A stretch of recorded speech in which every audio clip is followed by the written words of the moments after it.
What drives you? What sets your soul on fire? Sounds cheesy, right? More importantly, why does it keep changing? I believe we're all broken. That being broken is what makes us beautiful. Literally have it tattooed right here on my chest. The, they say the cracks let the light in, right? But what if those same cracks define your why? What if what broke you is exactly what drives you to create, to build, to keep going when everything feels impossible? I spent years searching for my why. When I found it, I realized it needed reinventing. That fire that drove me at 25 sure wasn't the same that drives me now. And that scared me. It terrified me. Yet it also freed me. This podcast started because I'm fascinated by what broke me and how I rebuilt from that, how I'm constantly rebuilding from that. How those cracks shape my fears, my failures, my successes, and everything in between. And I wanted to have those conversations with people I admire, friends of mine, not friends of mine, people I've become quick, fast friends with, maybe not. Maybe we get into heated arguments, but people, creatives, writers, musicians, directors, actors, creators of all kinds. I want to talk to people who understand that the journey isn't about perfection. It's about evolution. We're going to talk about the stuff that keeps you up at night, the fears that shape you, the pain that fuels you, the moments when your why shifted and you had to decide, do I follow this new fire or do I stay where it's safe? Because I believe and I feel that everyone deserves to know they're not alone in this, that their broken pieces are what make them truly extraordinary, that their why, however it changes, is exactly what the world needs. So what's your why? And are you brave enough to let it evolve?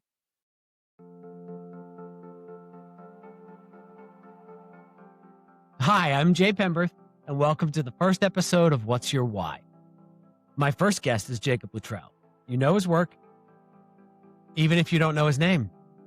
Wild Ones, Tonight I'm Lovin You, Let's Marvin Gaye Get It On, I Can Only Imagine.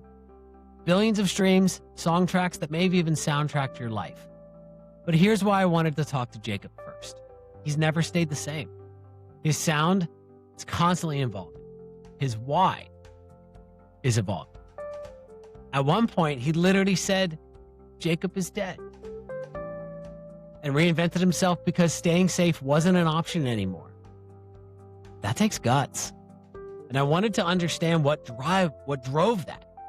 What broke him, what rebuilt him, and how, when his why changed, when everything else around him shifted, what did he do? How did he put the pieces back together? And there's some interesting things we talk about in this conversation. You'll learn that music saved his life. Just like I'm sure anyone listening, it may have saved other people's lives too. But I appreciate you joining me for the premiere episode of What's Your Why, and enjoy this conversation with my good friend, Jacob Luttrell. Jacob, what's Jason. going on, my man? How are you, buddy? Doing? Good. I'm good. How are you? I'm good. Miss you. Miss you too, my friend. You're in you're at West Coast, right? Out in Los Angeles? Yep. In the valley. The hot All valley. right. Hot valley. What was it there today? It was like 86 degrees here today. I couldn't tell you what the temperature is outside because I have not gone outside yet. I'm not going outside. I don't have plans to be outside. Great. Yeah. I love it. All right. Nothing wrong with that, man. Nothing wrong with that at all. I mean, I was just out watching football all day and prepping for our time together tonight. Hey. So, you mean ironing your hoodie? Is that what you mean by prepping? Yes, ironing my hoodie. Yes. I had to iron the hoodie. Yes. Yeah. Don't tell anyone. I do. I'm up there, like ironing the hoodie, flexing in the mirror. Funny. You know, like nice. You know, doing push-ups beforehand. to give people reference, I was like 100 pounds heavier this time last year. Yeah. So, yeah. I remember.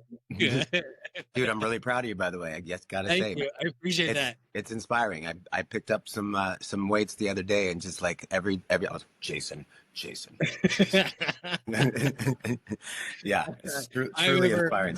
Saw you. I was at a couple last month out in LA, and just saw you're just like, fuck you. Yeah. Like, no. Not Meanwhile, having I've just went like I'll take an edible and just eat all sandwiches, and that's just not. It's not going to help. that's I'm that's better than that. fantastic. I'm way better I'm, than that. there it is. There it is. I've already dialed back 7 as since we've been on, and I don't want to like lean into on the dad jokes because honestly, Wheat be here all day if that happened. You know what I mean? Jesus, Jesus, man. Mm. Uh, well, I'm a um, gluten for punishment, I guess. Okay, here we go. Stop. I gotta stop. I Right, here we shouldn't go. have Come said on, anything. I shouldn't have said come on. anything at Just all. no more. Yeah. All right. So I asked you to be here. You and I have known each other what, 15 years? Something like that. Crazy long time. Maybe more actually. I think it is more. I don't know. You one of my best friends, and I like it and I thought this is an interesting place to kind of have an interesting conversation together. We have some great conversations outside of this, but I thought this was an interesting uh place to really kind of dive into some things. So why Yeah. don't we do that before we get lost down dad joke Yeah, land? yeah, yeah. Yeah. That will happen. Yep. So I've set things up as sort of like this podcast as a structure of like a story. So like there's the beginning, middle, and end, right? And we're gonna have a conversation about your why and why that changes and how that changes and things like that over the course of your Yeah. career. But I want to start by going back. So back to the beginning. Like, what first lit the fuse for you in music? Not just when you started playing professionally, but like what felt you kind of pull you into it? Honestly, I can like it might have been something else, but I can track a memory of being at my grandmother's house and my uncle was playing some Stevie Wonder record or something, and I was just like, "What is that? Like that whatever that is, that's what I want to do." And then I was between the ages of like 5 and 8, somewhere around there. But even before that, I was like messing around on her piano. But that to me was just a toy. But then Right. when I heard this whatever, I don't even remember what song it was. I just remember his voice and the the the chords that were being played next to his voice were just like, what is going on? And something just clicked, and I was like, yep, that's who I am. That's it. Well, that's who I am. Yep. Okay. That's interesting. How you said like 7 years old? Like between 5 and 8, somewhere in there. I can't actually remember how old I was, but I was young. I was super young. Okay. Um, so I'm gonna pivot because it's not in here because I have that whole answer sparked the whole other question. Okay, So let's like go. knowing that early, like what did that change? Like that's I can think to the time that I knew I wanted to write, but I was 16. I was writing when I was younger, but like writing movies, I was, 16, 17 when that for me. But so at 5 to 8, like how did that, I guess you don't know how that changed that trajectory, but I mean, it obviously, I mean, I don't think I had a trajectory before then. I think that I was just like I was just being a kid with we had a lot of cousins, and I have 2 brothers and 2 sisters, and we were swimming a lot. We liked to run a lot, like a lot of sports and stuff, and just there was no trajectory. I didn't even know what a trajectory was. I was just existing and taking in what was around me. And all then I right. think a few years later, my grandmother got me a little Casio for Christmas. I was 9 years old. She bought me a Casio so that I could Okay. start to like mess around. I think I spent a week in piano lessons and I got the hell out of there very quickly. I was like, I can't, this is not how I want to do this. I kind of taught myself, because So, playing by ear was my thing. So she got me this little keyboard and I started writing songs for my Sunday school class about Jesus. okay. All right. Yeah. Wow. So not a single, I mean, we've had this conversation before about how you literally, because I've been in the recording studio with you. We wrote a song together that Hmm. a few years ago. Hmm. Um, but like, and I remember sitting there watching because I tell people this when they ask, like, Shannon's dad is like he's a music he's an audiophile, loves music, like, but when he's here, he was telling me he was here last week and he's like, I want to get in the studio with Jacob. I want to just if we ever go to LA, I just want to see him do his thing. And I was like, you have no idea. Like I remember when we did that song together, um, you were literally like you had it in your head and you heard it and you were like having them change things to be the guitar, change the drums, and you picked the guitar. And So not a single lesson. Like you No. just went from instrument to instrument. You just hear it and play it, and Yeah. it, In fifth grade, I started saxophone, and that, like learned how to read music. And I only played like in the band at school until I was in seventh grade, but in the eighth grade. So from fifth to eighth grade, I had saxophone lessons. But after that, I just kind of ran with everything else because I was, singing was my main shtick. And when we got to high school, you kind of had to choose between choir and band, and I was choosing choir basically. yeah, yeah. I mean, there's plenty of evidence in your life of the reason why you chose that over band. So, Whole nother podcast. oh, okay, all right. Well, that'll be the follow up episode. Yeah, yeah. That'll be Why, what's your why, after why would you dark. want to be a band geek and not sing to girls all the time? I don't understand why you would want to do that. Oh, really? No, You don't? Okay. I don't understand why you want to do that. You Yeah. know, unless you're Allison Hannigan in American Pie. You know, Yeah. this It's one one time I time. banked it. Yeah. By the way, my son, I just showed him that Sebastian. He had not seen that over the Oh. summer before school started. So for audience who doesn't know, I'm in college with my kids, my adult Mhm. kids, Yeah. which is fantastic. Yeah. But so the summer before school started, we were going on a '90s comedy, like Wedding Crashers, old school. Like Oh, he had yeah. not seen these because I didn't show him to him when we were growing up, Yeah. and he'd It's never seen amazing to American. watch somebody that's not seen him, like, and you're like, this is a classic, and they're like, I've never heard of this. And it's because Yeah, all you want to see is new stuff every 2 seconds because you're right, trained to do that. exactly. I see the piano beside you. We're gonna have some fun with that because Shannon, she threw out a challenge, uh, earlier today that I'm supposed to. Fuck it, let's do it Oh right now. boy. So, What? so, because I said to her, Shannon, I was like, when I was putting my run of show together for the first episode, I Mhm. was like, I need my jingle. I need a jingle, and I'm Oh gonna have no. to sing one.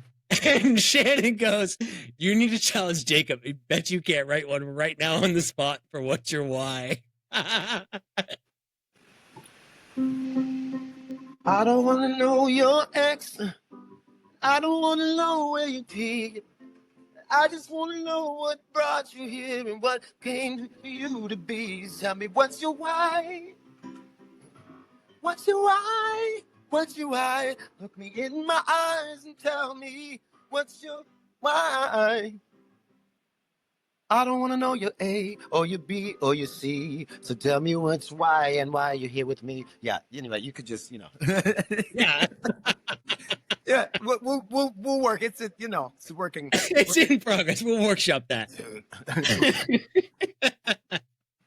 So your grandmother bought you a piano, Mhm. and then were you playing like you're required for the girls, right? To sing to the girls.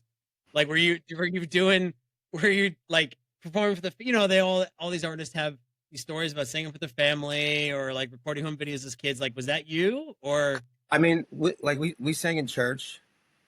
My grandmother put me and my brothers in a boys' choir, so we were doing like tuxedos and we were part of like the Snowflake chorus and the Nutcracker for a few years in a row in Fresno, California, and to give us some technical like background in using your vocals correctly, which I abandoned way later completely. I actually have my own philosophy about vocals that completely contradicts everything I learned when I was a kid. But yeah, like God, your questions just take me to four different places. What was the question? the growing up stories about playing like performing for Oh, like friends and where, family? Yeah. yeah, I mean, yeah, we like during Thanksgiving. So on my mom's side of the family, during Thanksgiving was first of all, my favorite time of year every year. And also my least favorite because my birthday would fall on Thanksgiving sometimes and everybody forgot about it. But that time with my family, huge family, and everybody pretty much was musical. And so we'd end up in the living room together where my grandmother had this baby grand. And we would just like 30, 40 of us just sit around and sing old songs. And I'd end up being the one that's playing the piano for everybody to sing, and it was just like we all sang together. We all kind of had like the same musical taste for the most part. But in my house, my dad's white, my mom's black, their musical upbringing were very different. So in the house, we'd have the Moody Blues, and we'd have Earth, Wind and Fire. We'd have Creedence Clearwater Revival, and we'd have Stevie Wonder, and we'd have Led Zeppelin and the Beatles, and then Sting, and then Michael Jackson, and Aretha Franklin, and Shaka Khan and stuff like that. So all of that stuff together. Yeah, we were always singing. Like I don't think there was any time that we weren't being musical, annoyingly or otherwise. You know. Okay. So Oh yeah. wow. So huge family. Are you the oldest? No, I'm the second oldest out of five in my immediate family. I think I'm pretty sure I knew that. Just, But you want to pretend so like, oh, so tell me about your. right. Like we don't know No, each other. no, no, no, no. Well. So how did that influence?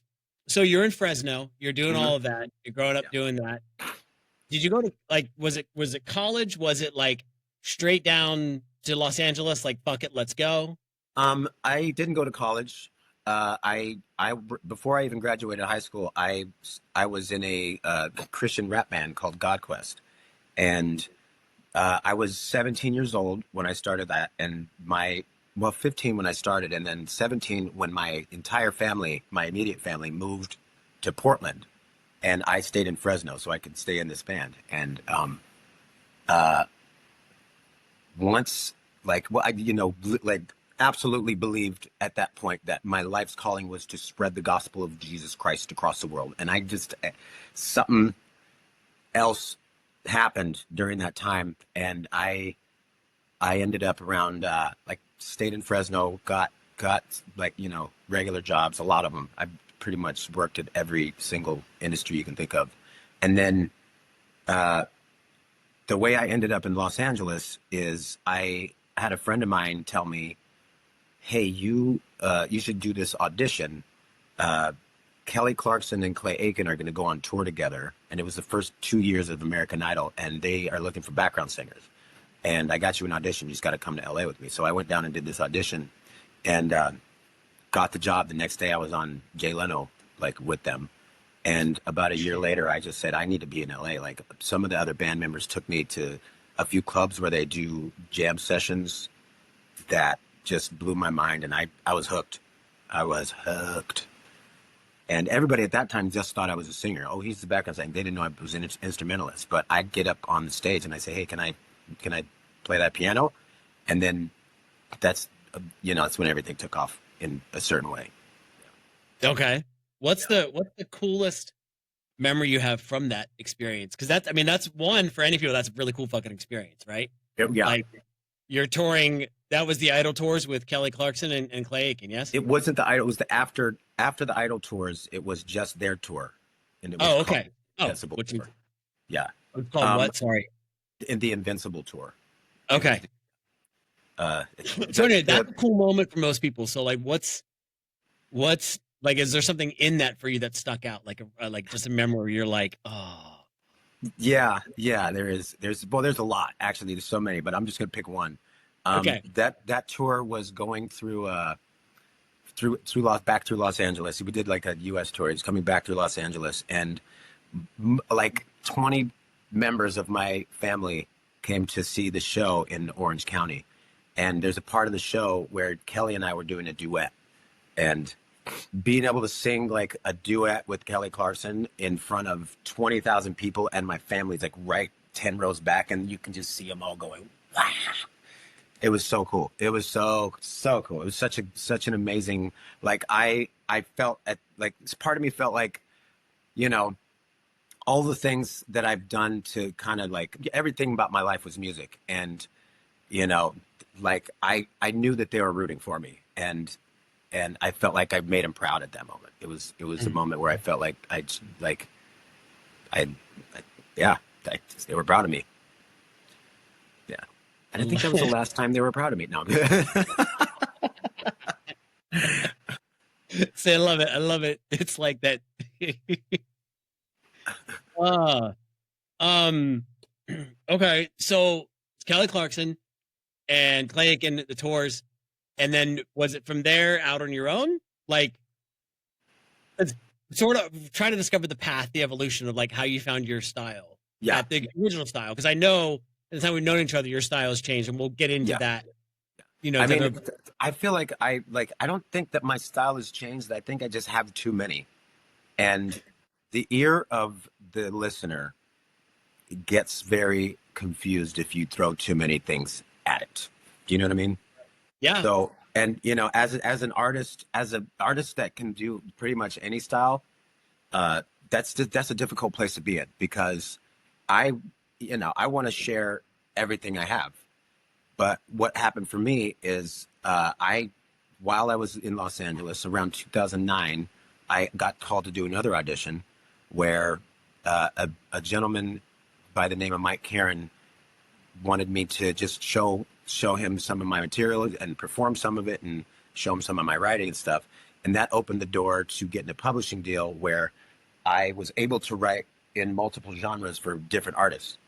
And but for me, like during that Kelly Clarkson and Clay Aiken tour, I was writing more like acoustic soul stuff and a huge John Mayer fan, still am. And I kind of wanted to, I was taking what I was listening about like from his stuff, and then this guy PJ Morton at the time, who's also an incredible, so good PJ Morton, geez. Um, and then all the Beatles stuff and this TV Wonder, and then kind of whittling it down to I just taught myself to play guitar, and it just for me it made me write different, and I was like, this feels like something marketable. It's not the essence and not the end all of what I can do artist wise, but it feels like Mhm. something that I can start with that people will respond to. Didn't go that great, didn't have the right team behind it, but it definitely opened up a whole new like perspective on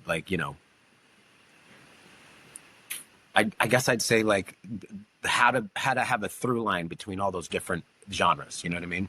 Like to have continuity when everything you do sounds completely different. You know what I mean? Mhm. So after that, I got signed as a writer, and then I started writing a lot of stuff that I wouldn't put out as an artist, but it was a little more lucrative than I'd ever had before. So it was cool. It was cool. It opened up a whole lot of other doors that I can't even fathom would have happened without it. Right. You know what I And mean? that was you were writing. Was that when?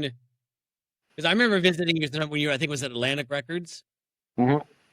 Yeah, that's the and same time. same time. Yeah. Yeah.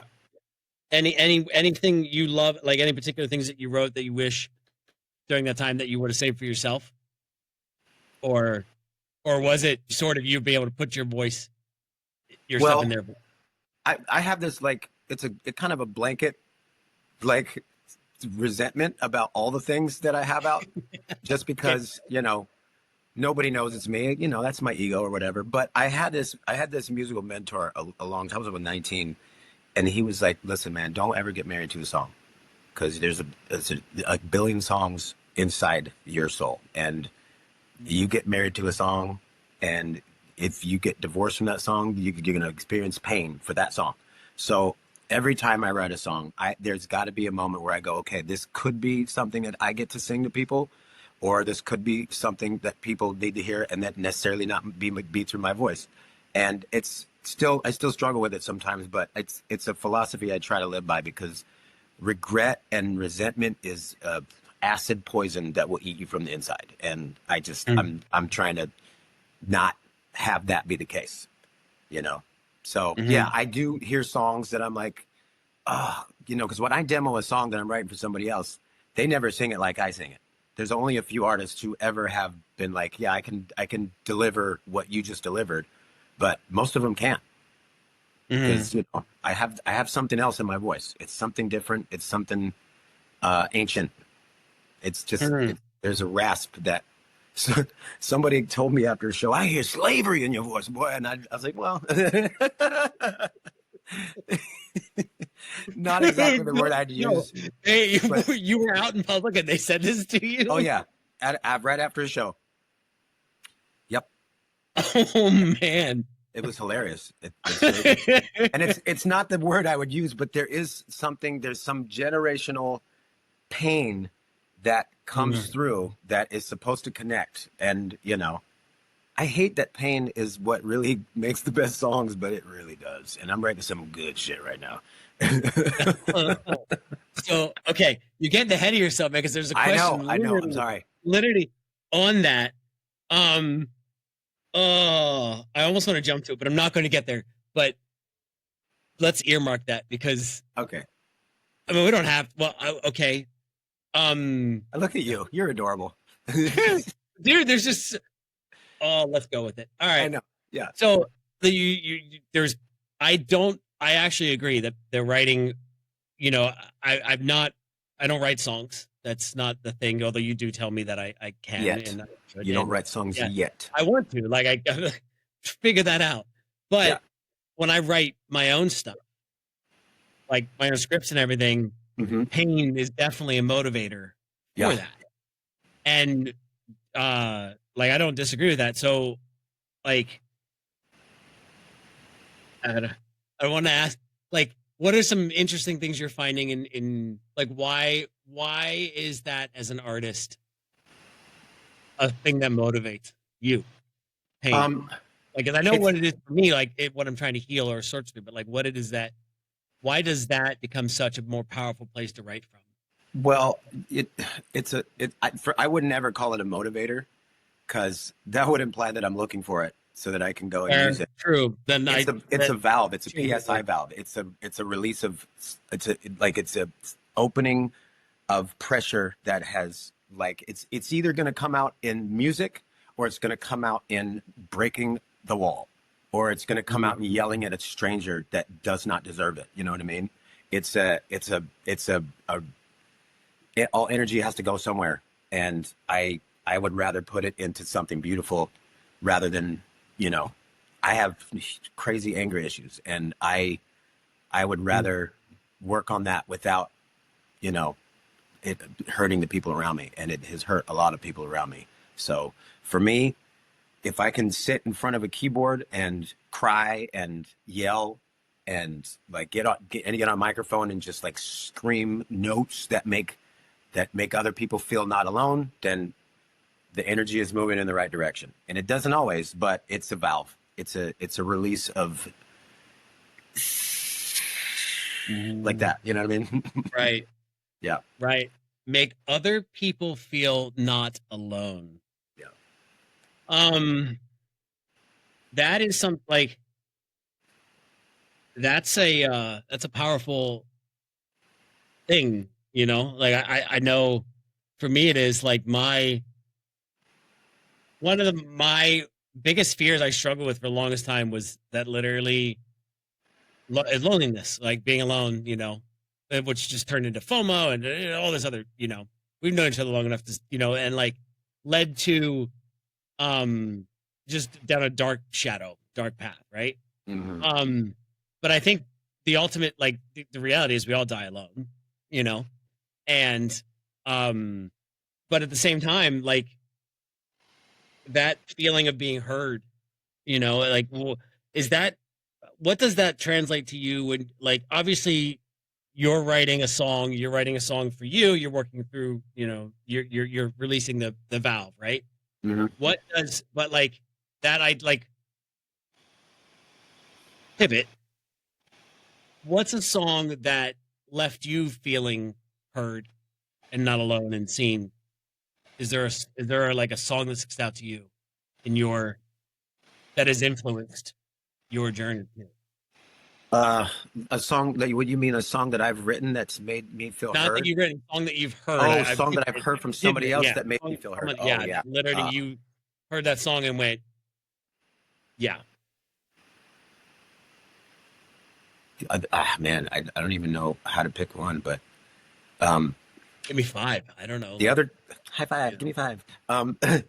The the other thing about me is that when I listen to music, I don't listen to the lyrics in like for the first 5 times I hear something. So, the music itself speaks to me more than the lyrics do at first. mm, Um, and then okay, so that is a really difficult question. I'd say,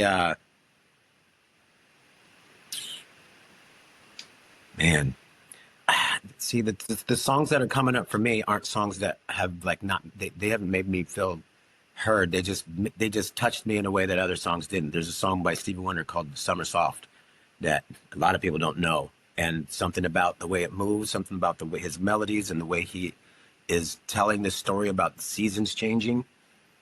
It it's just my favorite song. Um, Mm. there's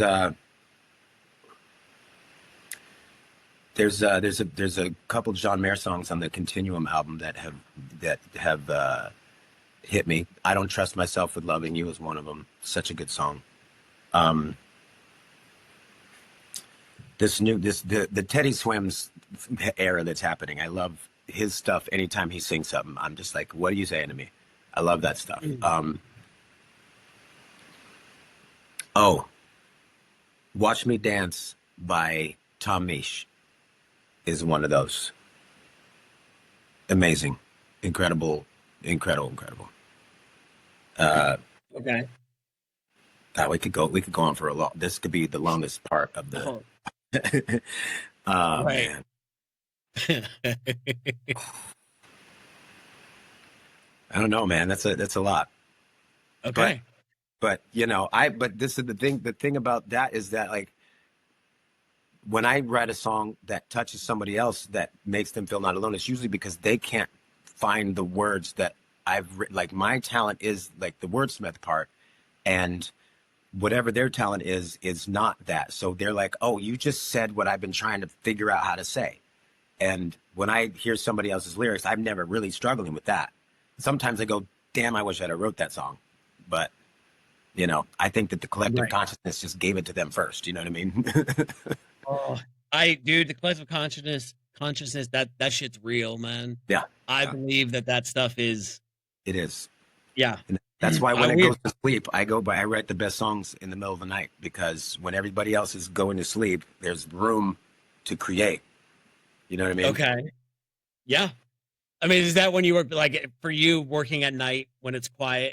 It's not even when it's quiet thing. It's like you said that there's the consciousness is quiet.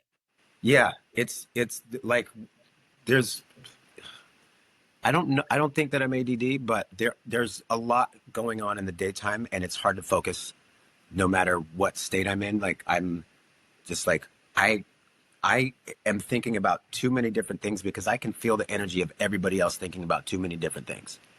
And Mm. every girl I've ever been with never understands. Like when in the middle of the night is when I write the best stuff, and they're like, "You just want to be out at night," and I'm like, "When are you going to understand me, mom?" But yeah, lately I've been, just went through a breakup and I've been, doing late sessions and like I'm writing some of my favorite stuff right now. I can't wait to share it with everybody. It's so Okay. much fun. And Okay. it's, I was just gonna yeah. ask if there's anything you wanted to share. You got the piano next to you, but Oh, I can't give you anything new right now. I'll give you something that's out already, okay. but I like new stuff. I don't believe in Putting it out there until it's done. giving it. Yeah, that's called giving it away. Like you guys owe me money. Bro, I love you for that. I completely agree. Yeah. Um, so okay, so when you're working on something, whether it's your lyrics, melody, or an arrangement, how do you know when it's right? What's that feeling? And It's a has choice. You it's a just have choice. to choose because you could write a song, you could talk yourself into overwriting a song over and over again. And it's hard because, I'm a perfectionist and I don't think that anything I've ever put out is perfect, but it's perfect to somebody else. It's not really like, yeah, you have to choose. I spent a lot of years not putting anything out because I didn't get anything right. And I didn't put anything out because for me, it wasn't right. So guess what? Nobody heard anything, not Mhm. one thing.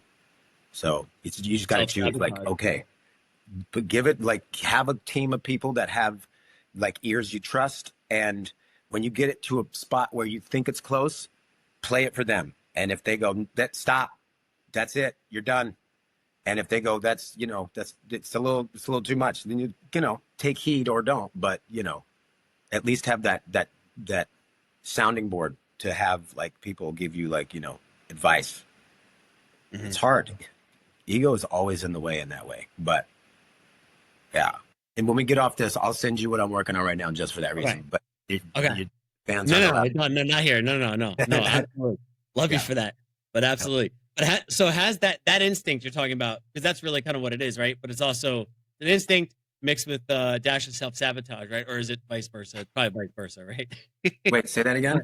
I said that instinct because that's what that is, right? Oh yeah. But I said it's an instinct, but it's also with a dash of self sabotage. But it might be mixed. It might be more self sabotage and a dash of instinct. Honestly, it But could it's unconsciously, subconsciously self sabotage. But Mhm. in the moment, it's like, oh, when people hear this, I'm going to be huge. But in reality, it's just it's just I'm going to keep cooking. I'm going to keep baking this cake until it's burnt. Is what it is. right, okay. So Yeah, has that instinct changed as you've grown at all? yeah, yeah. Yeah, It has. It has because the last album I just put out, the Jacob is Dead album, uh, right. Reincarnation. I all those songs, most of those songs are just piano, and I wanted to Mhm. put a whole bunch of other stuff on there, but I've had some friends let me know, like, listen, when it's just you and a piano, there's something else that cuts different, and I had to just go, okay, all right. Uh, I I don't know everything, and I always believe that I do. So let me do it this way, and let me stop, you know, trying to be Right. in charge of every single tiny little thing. So my buddy JP, JP, he was Yes, I like, know JP. Yeah, dude, there's a piano over there. Let's mic it up. Let's go. And that's what we did. dude. Anyone who's not heard that, I'll drop a link when this is published. I'll drop a link to the album, the new Sweet. the new album. Yeah. On that, since we're on that, because in the past have gone just by Jacob Luttrell, Mhm. and now you're rebranding, I guess, right? Yeah. As Jacob is Dead. Yeah. Can you? I think, is there a reason why? Like, what sparked that? And A few different things. Who I've been up to this point, like my motivations, my why was skewed. You know, there was a certain time in my career where like a couple people had approached me about a song that they heard that I did and said, "Hey, I was gonna off myself until I heard this song, and then I didn't," and that was my why for a while. But it got like I have gotten off track over and over again, and like throughout the entirety of my musical life, by being distracted by attention from females, and just having a great time, and that had led me to I was skating this I don't know what you call it, this like this fence between really really truly wanting to affect people in a positive way, and also being super open about who I was, and then also partying a lot. And there was blurred lines between what those were, and I pissed a lot of people off. And at one point, someone decided to send out a text message to a bunch of people saying that I did something that I didn't do. And um, al- although it hurt and it made me really upset about what that was, it forced me to have to look. A lot of people believed it, which means that whoever I was at that point was the person that people would believe that that I did this heinous thing. So I got to kill that dude. I got to kill that dude. And it's not it's an everyday situation.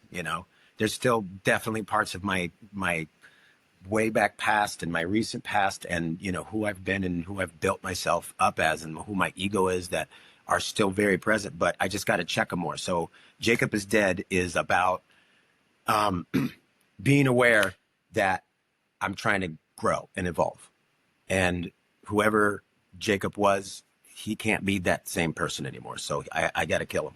You know what I mean? Mm. Yeah. Got it. And then so reincarnation from Yeah. there. Yeah. Got it. Okay. Um, thank you for sharing that, brother. For That's sure. yeah.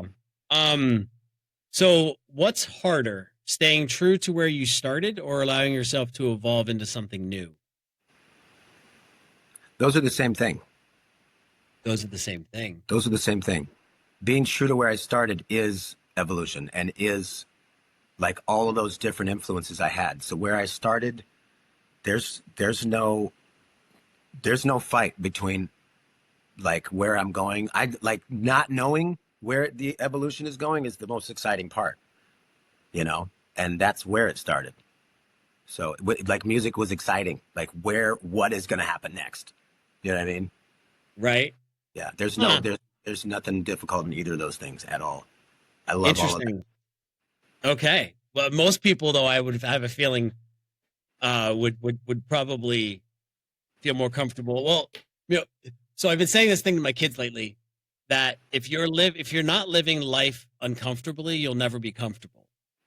And I think that plays kind of into what you were saying with that, like they're both way to turn my question on its head, bro.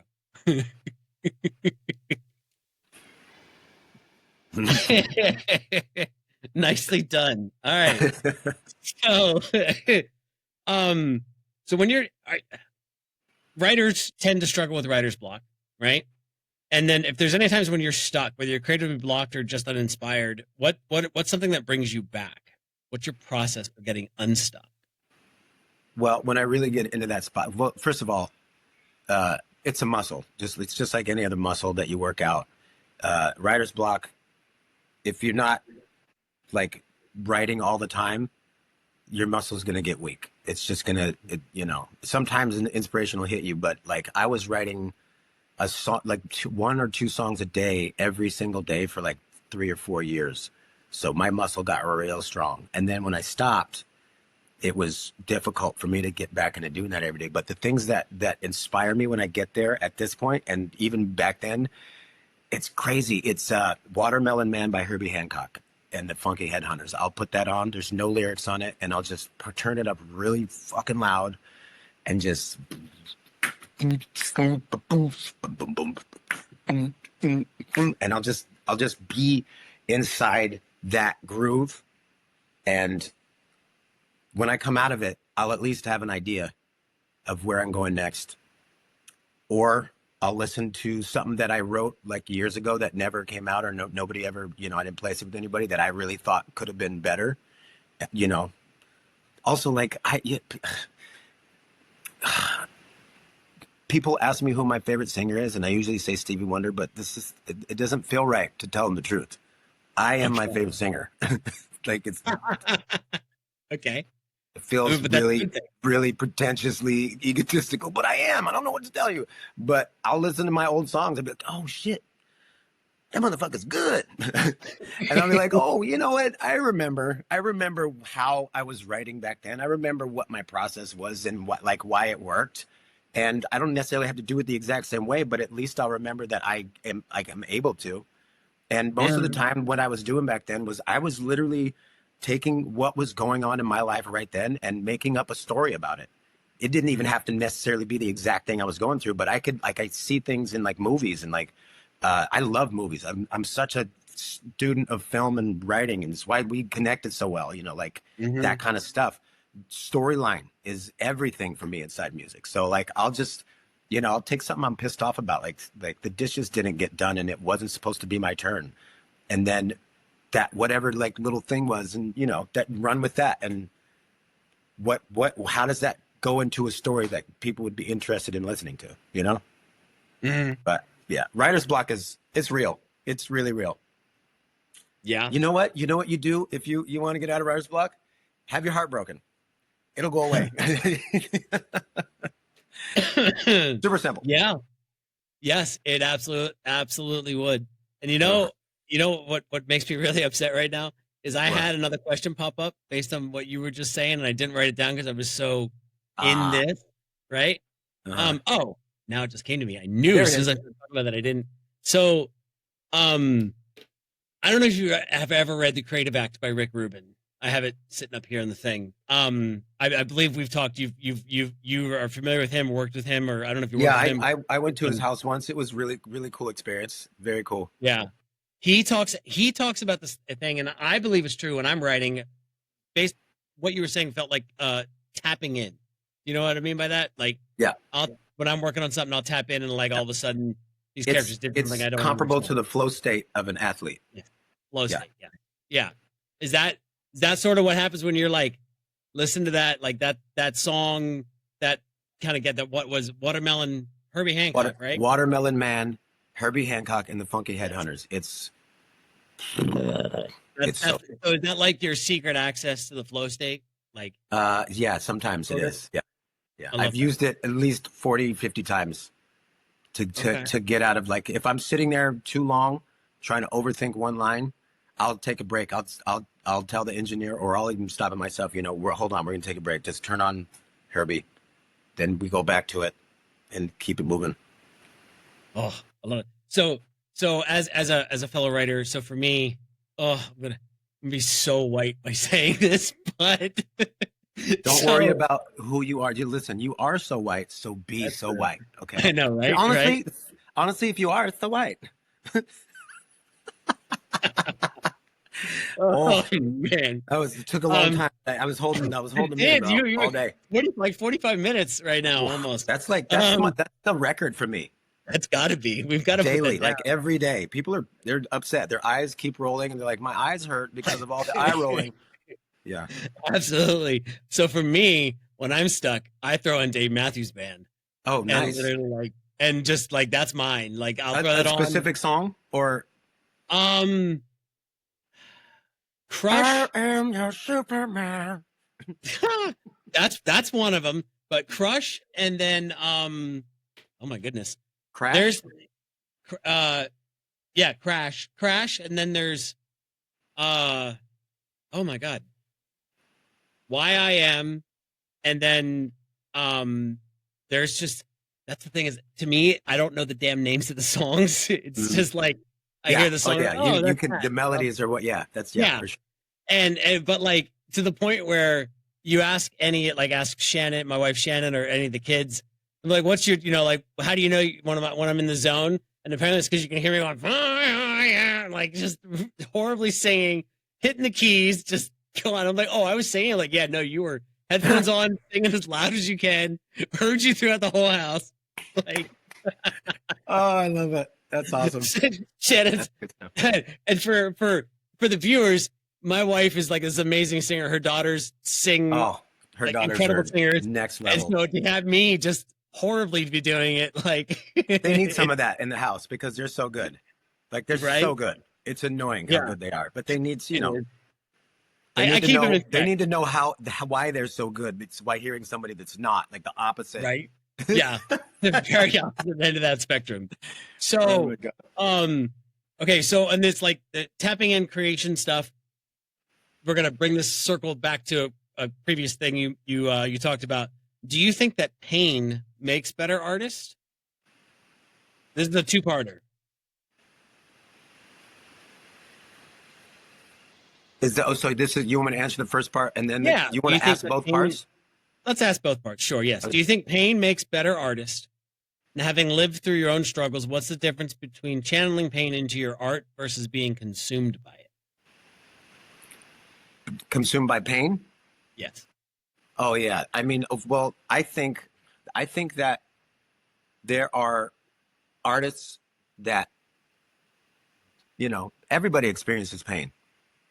And I think that there are artists that experience different kinds of pain. I don't think that the pain makes them good artists. I think that their natural ability and their 10,000 to 30,000 to 50,000 hours makes them a good artist. I think that the pain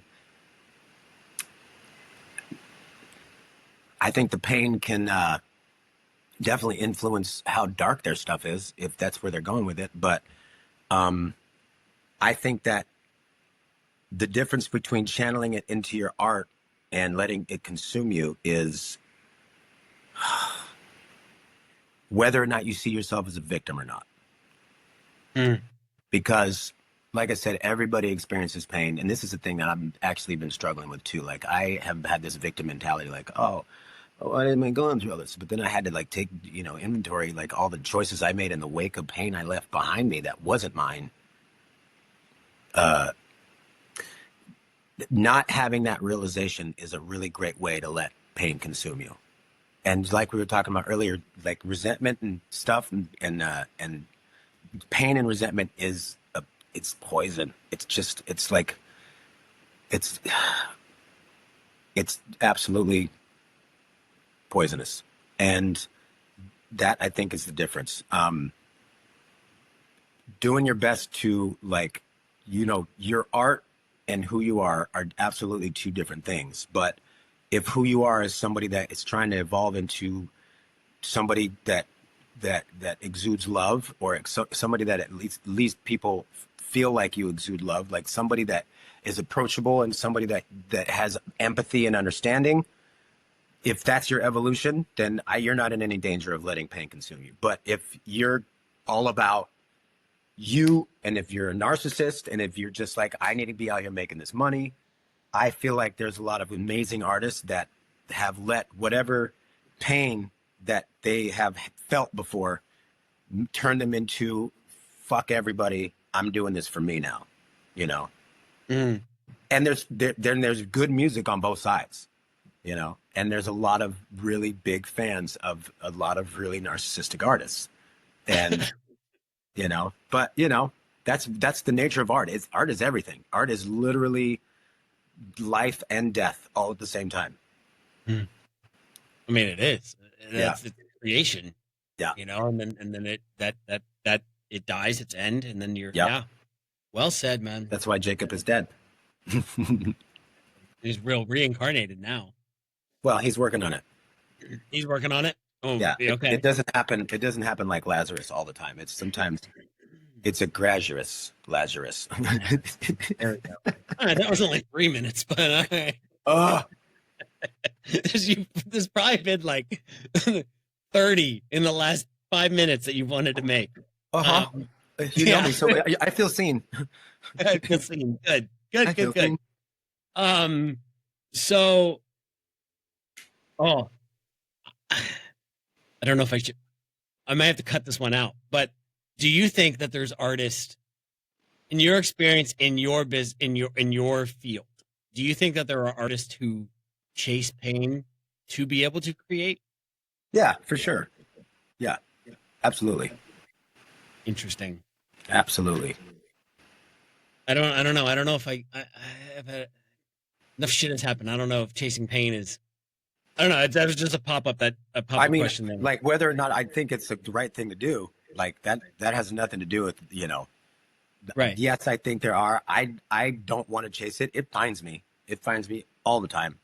I don't want it to be the only thing that inspires stuff, because I don't like it. Like, you know, full disclosure, there was a time a couple of years ago where that kind of pain, like I wanted to leave. I wanted to go away. I didn't want to be here anymore. And, you know, I feel things pretty deeply. So, that, you know, it's not fun. But I also believe, because of what, you know, people have said to me about, you know, some of my songs, I believe I'm supposed to at least experience getting as close to it as possible, so that when I am writing something, somebody that is feeling that kind of thing cannot feel alone. You know, like, oh, they're like, you hear a lot of songs and people are singing about stuff and you're like, you don't really know, you don't really understand what you're singing about. Like, and I don't like to write about stuff that I don't understand. And I understand that. I understand the moment where you're like, you know what? Like, what would be the difference if I did jump or not? You know? And it sucks. And I don't want to have that feeling be the only way that I can make good music, because I love music, and I would sit inside a studio for 2 months in a row and just create and have a great time and not experience any pain.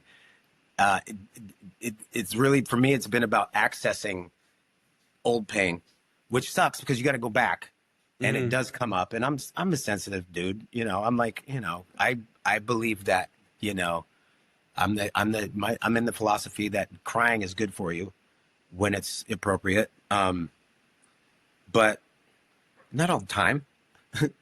I also love to smile. I love to laugh. I love talking shit and telling jokes. And, you know, like some of my like favorite artists are just, their shit is so funny. Lewis Cole is hilarious to me. And like, you know, I know some of his stuff comes from pain, but you know, he turns it into comedy. and lightheartedness about pain. Or Cal Scrubby, same thing, so good. But yeah, I think there are people that definitely look for it. It's dangerous, in my opinion, because it's a manifestation and it will find you. And I'm just trying to figure out how I've manifested it, and so I can go back and clean it up because I just want to be happy. I feel you, man. Well, I'm glad you're here. I can't Me too. imagine that that experience was tough. Yeah. It's not nice to make me cry on my or get there like this is good. That's what this is about, you know. Also, Yeah, I mean, I agree with you. Crying is like my girls make fun of me. Like when I go see a movie with Shannon's girls, and the movie finishes, and they go like this. yeah, They're like, yeah. Let's see if there's any yeah. tears coming out of Jason's face. And I'm like, look, man, you should find a guy who's not afraid to cry. You Yeah, know, absolutely. feel shit because that. I Yeah, mean that's why I write. I mean, this is about yeah, you. But I know for me, writing, like if I can make myself cry, I was like, okay, I'm like yeah, yeah. this Because is something, you know. yeah, Yeah, mhm. absolutely. So, um, uh, next question would be, what do you fear losing more? Your ability to create, your connection to your audience, or feeling that your work matters, and why? My ability to create for sure. Why? Because number one, right now, I don't even feel like I've connected with that many people, but I'll still do this every day. And losing that connection, I know that there's some people that really care about what I do, and on the scale that most artists that we're talking about, like compared to mine, mine's nothing. And like I love doing it. I would do it every day, even if nobody heard it, even if just one person heard it all every day. Do you remember Terrence Trent D'Arby? Sign your name across my heart. Won't you Yes. be baby? So the business, because this business is shit. Like the business of music it's horrible. It's disgusting, but it's music. So you can't, if you want to do it, you just don't stop. He just like quit and went in the castle and just makes music for himself. Nobody hears it. It's just for him. And there's something kind of awesome about that. There is something kind of awesome about Yeah. that. I mean, Yeah. that's unadulterated creation. Like you Yeah. are, as an audience of one, you're just like, Yeah. I love this. But Yes. I do love being on stage. And I feel like if I lost my ability to create, like I wouldn't have a connection with anything, like, but being on stage and like, I want people to hear it, but I think it would be worse if I couldn't do it anymore. Cause I'd lose that anyway. I'd lose all the other stuff also. Like, oh, Yeah. I was connected with my audience and then I couldn't play anymore. And they're like, well, why are we connected? you know, Fair. you know, Fair. um. All right. So, what's your what's your real why beneath all the surface level stuff? When everything feels overwhelming or uncertain, what keeps you coming back to music? And follow I start there. Yes. okay.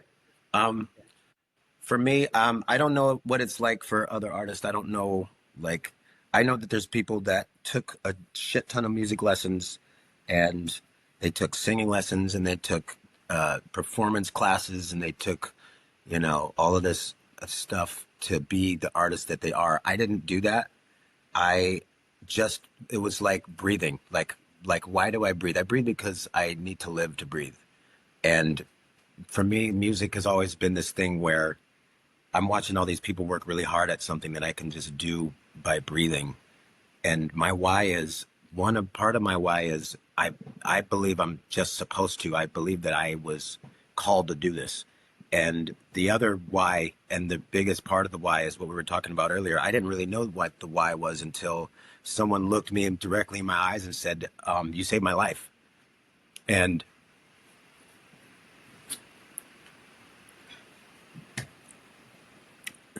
that's my why. My why is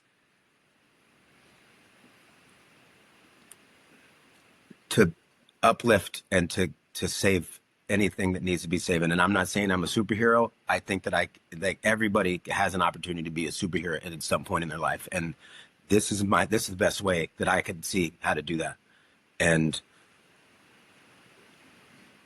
that's my way. Hmm. Sorry. No, you don't. Do not apologize for being real, man. I'd rather. Yeah, that's what these conversations are for. Um, and you can tell me the questions off limits, but what was the thing that brought you back from the edge you spoke about a few minutes ago? Was it finding that grounding in the why again, or It was this piano actually. This piano I'm was sitting that next to piano? right now. Yeah, it was behind me, about 30 feet behind me, and I went and sat at it, and I started to write a song called "Listen to the Rain," Mm. and that's on the album. So that's behind that song. That's the story behind that song. That's part of the story behind that song. Wow, That's part of it. There's a larger story behind that song that I'm not really going to get into right at this moment. not a But yeah, problem. Got it. I love that song, and that's it. That's it's. And yeah, hearing that, bro. um. So, what do you believe now about creativity or your purpose that you didn't believe 5 years ago? 5 years ago, Yeah. oh, what my beliefs about my ability, Believe now about creativity or your purpose? about about my creativity, about my purpose. Okay, I don't think anything's changed in the last 5 years in that aspect. I don't think that I don't see any, like, I haven't, like, I'm pretty solid on how I feel about creativity and about my purpose. My process is the thing that I have felt different about, like how I want to get from point A to point B. Uh, and most of that is just to not let someone else's agenda derail me from what I know my actual purpose is. And that's what Mm, I have been doing for the last 4 years. So that's the one thing that I've learned inside there. that's damn. I mean, I feel that, bro. Yeah, Like, I gave too much power to one person, and for the sake of, like, love and wanting to be connected to one partner, and she's my best friend, and I really, it sucks, but I think that my purpose is more important than her upsetness about what time I work. fair, Yeah. fair. Um, okay, so we're gonna step into what you might call a lightning round, quick fire questions. Okay. Um, Here we go. Shannon was gonna come down and do this, but she's sleeping now. So, Aw, Dana, wake up. um, so what's a song? What's a song not your own that you wish you written? Lose control. Teddy Swims. Ooh, good one. If you could collaborate with any artist, living or dead, who and why? Uh, Stevie Wonder, uh, because he lyrically and musically is one of the most prolific artists that have ever lived, and I just want to be around that kind of energy. Oh, dude, seeing you and Stevie in a that would be like That'd be shit. blinding. Ah, oh, we definitely see the light. Wait, no, I wouldn't. No wonder. All right. There it is. There it is. There it is. I love it. So, what's the best creative advice you've ever received? Don't get married to a song. Don't get married to a song. If you hold on to that stuff, like, there's, like, if you're writing songs like all on a regular basis, there's going to be no shortage of songs, and you never know what that song is going to bring you besides your own self validation and gratification. Got it. What's the worst The worst advice: creative advice you've ever sell received? your catalog. You should sell your catalog for a lump sum. The worst advice I ever got in my entire life. I should never have done that. Got it. So dumb. If you could go back and tell your younger self one thing about your creative path and where it's led right now, what would it be? Stop fucking everybody. Knock it off. Even if they really want to. They know. Ugh. Oh my God. Bro, I know, like, listen, bro, first of all, take care of your hair. You're going to lose all that. Secondly, you don't have to fuck everybody that moves. Come on. Just create. It's not that important. You're going to have fun later. Just work now. That's what I would say to him. Got it. Okay. I thought you were talking about me with my hair. I was like, yeah, man. No, I was talking to young Jacob. First of all, you know, you would tell your younger self wanted some of the same things, right? But that's neither here nor there. You know, I mean, Jason, in case you were wondering. Jeez. Oh, man. All right. What question do you wish people would ask you that they never do?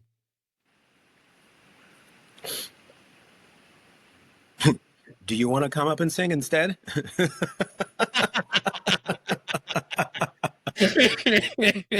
Yeah. Okay, fair. Yeah. What's the one the opposite of that? Shannon's idea here. What's the one thing you wish they would stop asking you? What time do you go on? When are you going on? Like, 'cause I don't want to get there and then I have to wait. Like, what time do you go on? Like, what time? Dude, I'm not taking care. I'm not doing a show just for you. Oh my God. Shut up. All right. What's the most misunderstood thing about your creative process? Oh man, every part of it, every single part of my creative process is misunderstood. I believe. By just anyone? By you? Or I mean, by anybody I allow to be close to it. Yeah. Okay. You know. Is there a particular reason, or at least why you feel that way? Because I'm not being vocal about every part of it. Like I like when I'm focused and I'm here, me answering questions about what I'm doing is taking me out of what I'm doing. Like It's taking you out of being in. And you know, sometimes like if I'm writing for, you know, an artist that my publisher set up, and then one of the A&Rs for the artist come in the middle of the process and start asking me how come this is like this, I'm like, you need to get the fuck out right now. You don't get to say anything until I get to where it's time for me to say, listen to this and tell me what to change, or please leave. You know what I mean? And there's a lot of different creatives, but when non-creatives come in and start telling creatives how to create, it drives me fucking batshit crazy. Nuts. So like when I'm in here, just let me be in here and here and here and here, you know, just wait. Right. Which, you know, they don't understand that. No. Yeah. And also understand why they do it. The impatience of, this is an exciting moment to be inside, and I want to know everything I can know about it, but it's inappropriate to ask that stuff when it's happening. I'm looking at my buddy who I take to the studio with sometimes, and he can't help himself. That answer was for him. That was no, it was for everybody, because it happens all the time. It's literally all the time. So if you weren't doing music, what would you be doing? I'd be playing basketball for sure. No shit. Okay. Yeah. What's the best point guard? I feel like we've answered this one already, but it's on the list, so we're gonna go with it. But what's the best compliment you've ever received about your work? I hear slavery in your voice. No, I don't know. That's not the one. That's not what I was referencing, but okay. I don't even know. I'm going to have to be paraphrasing because I don't know what the exact words were, but a buddy of mine told me once. He goes, there's geniuses and then there's you. You're like on a whole nother level of genius, and I don't even know how to describe it. Something like that. And, you know, it's for someone that's been trying to be an artist for so long and just had so many roadblocks, it's something that is just kind of like reminds you, oh yeah, I'm supposed to do this, because it's discouraging. It's really, I feel like I should be playing the bowl. I should be playing Madison Square Garden, And I feel like there's a few other people that believe that, but the people that have been in my life that have had the power to make that happen only wanted to use what I can do for their agenda. And that I have been very blinded by that kind of thing for a long time. And it's still hard because I'm really, I'm trusting, I'm like a little fawn in the forest. Little fawn in the forest. Yeah. Little Bambi, little Jacob Bambi. What, last one. What keeps you up at night in a good way and in a bad way? I see the question and nothing that keeps me up at night. It keeps me up at night in a good way, unless it's like a really good film and I'm on an edible. Okay. That will keep me up at night in a good way. The arguments that I'm having that I can't have anymore with like stuff like with my ex, that stuff keeps me up at all night long, every night. We had dogs together. I miss my dogs. That keeps me up at night, every night. I miss my kids a lot. They all live in different places, and that keeps me up. Substances keep me up at night, but those are, and in the moment they feel like in a good way, but they're not. There's nothing besides a good film that'll keep me up at night in a good way. Yeah. Oh, I mean, I've gotten texts from you, like go watch this, or have you seen this, or have you, you know, like I did like Foundation keeps me up at night in a good way. I have to finish the last 2 episodes of season 3. I'm basically caught up. Okay. I'm not there. I binged yesterday. I binged Black Rabbit. I don't know if you've seen did that you? on- I started it kind of yet, but I Dude, I'm not ready yet. I went off. Like they've been talking about it on Smart List for forever now. And they just had Jude Law on an older episode. And like that show, dude, you got to see it. And so that took over for Foundation. I'll finish Foundation this week. I'll finish it before Wednesday. So that I can have, it sounds like we got something to talk about. So, all right. So as we wrap this up, where can people find your music? Tidal, Apple, and you can get if you go to my Instagram, official Jacob Luttrell, you can go in my bio. There's the link to the vinyl, or you can get the digital download. If you're a vinyl person, I suggest getting the vinyl. It's a really cool piece to have, and it's going to be worth a lot someday.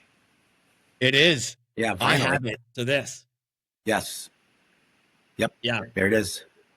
Oh, dude, this thing. I love this. Yes, go get it. These tracks are freaking incredible. We shot 2 music videos for this. We did. Yeah. We got to figure out if we can use them. Yeah, we got to figure out if we can use them. Yeah. It's like that's a conversation we need to have off the record. Yeah, for sure.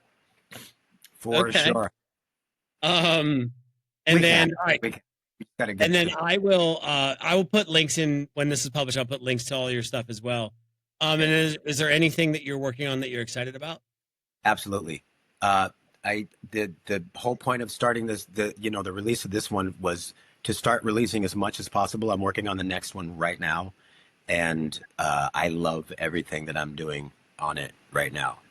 I am really excited. Like part of my process is listening back, like after I start something, and sometimes I'll listen back once or twice the next day, and then kind of get distracted. And I started one about a week ago, and I've listened to it 4 times every day for 4 days. And then I started one 2 days ago that I can't stop listening to, that I'm just like, oh, this is going to be so good when it's done. And I'm really excited about it. And I can't tell you anything else more about it. You're just going to have to wait, and it's going to be a while before it comes out. Like probably next summer. Oh, wow. Okay. Yeah. All right. But in the meantime, I still want to give this other one legs. So, let's get this one rolled out. I'm probably going to start performing live again in Hollywood starting in November, and yeah, Do you know where yet or Black no? Rabbit Rose. Oh, you were going back. Oh, really? Yeah. While we're doing this, I got a text message. We confirmed for November 11th, starting November 11th. So Just you on stage? me and a band. You in the band? Yeah. Dude, I might have to fly out. There's nothing like seeing you on stage at Black Rabbit Rose. That is like, dude, that's awesome. Congrats. That's Wait, so November thank you. 11th is the first show for that. Tuesday night. It's going to be. We're back to Tuesdays. All right. So Yeah. instead of shut the fuck up Fridays. Yeah. It's going to be. Tell me something I don't know Tuesdays.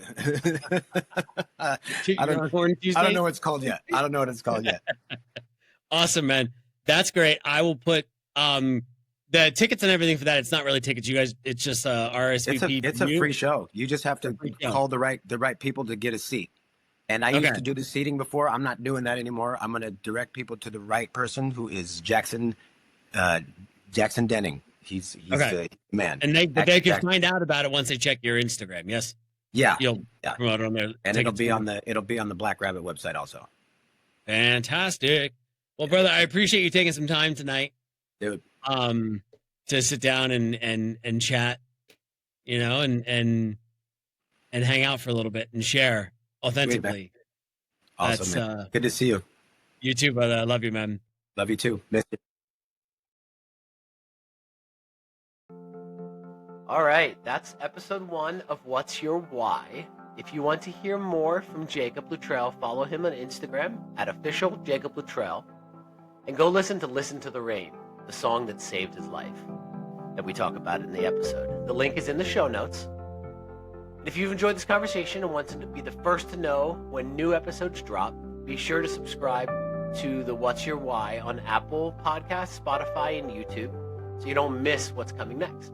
You can also subscribe on my Substack at jpenberth.substack.com. All the information is in the show notes. I've got some incredible conversations lined up with writers, musicians, directors, actors, friends of mine, and strangers. People who understand that journey is messy and beautiful and worth talking about. And remember, what broke you made you beautiful. It's part of what makes your story one the world needs to hear. It matters because you matter. I'm Jay Pemberth, and thanks for listening.